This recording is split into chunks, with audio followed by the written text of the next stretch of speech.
So Michael pointed out that, or asked about, and rightly connected, that the goal is the same as what, Michael? What'd you say? The purpose. As the purpose on so. It's the same thing. So that part's pretty easy if you do so first. You know, this is a step-by-step kind of a process to get you ready to write that will help you out. So, using the Super Bowl analogy, win the game was the goal. So what was Barry's goal in this essay, do you think? Make the public's view of scientists more positive. Absolutely. To create a positive image of scientists. All right, so you'll write that up on your paper. All right? This is Barry's. Create a positive view or image. Let's say image. Positive image of scientists. Okay? So his goal was to create a positive image of scientists. Strategy. Now we're getting down here where it's starting to count. What was his strategy? To bring light to some of the hardships scientists face. Okay, yeah, that works. Absolutely. Y'all hear him? Do you hear what Jet said? To bring light to one of the hardships that scientists face. The word I used when I wrote it down on my paper earlier this morning was the complexity. So yeah, hardship, complexity, struggles. Okay, so the strategy was to demonstrate, okay, this is the way I worded it, you worded it however, and Jet certainly did a good job with that. To demonstrate the complexity of science, of doing science or whatever. That make sense? Are you with me on this one? Okay. Now, next on our list you see is devices. Now we can start looking at rhetorical devices that are used in the essay to demonstrate the complexity of science, which helps him create a positive image of scientists. Does that make sense?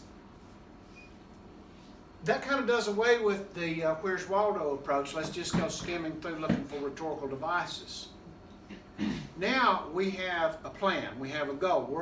We're going to start looking at, not for, looking at rhetorical devices Barry uses to help demonstrate the complexity of science. That will help you determine which ones that you're actually going to write about. And you want me to tell you the key word to figuring out which ones you're going to write about? The ones that to you seem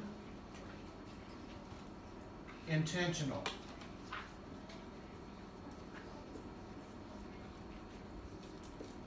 If you are reading the essay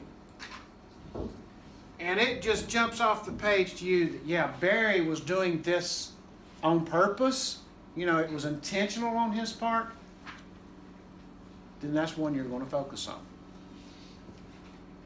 Because some of them it's like, oh, well, yeah, it's there, but is that really, you know, I might know the name of this or I might recognize this as a rhetorical device, but is it really something that's, you know, intentional, or is it just more like a casual thing that just happens to be there, okay?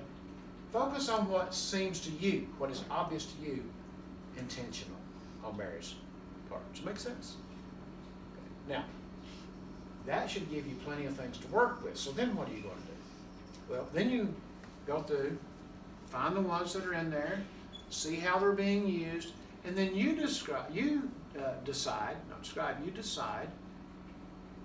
which are the strongest.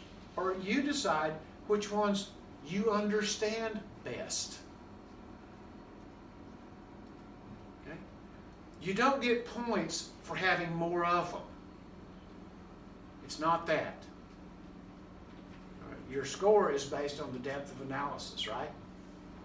Because the AP is a thinking test, not a reading test, as we've said all year. You focus on the ones that you really understand and that you can describe for your reader. That's the ones. By the way, I'll throw this one in here. The goal and strategy become your thesis statement for rhetorical analysis. Okay?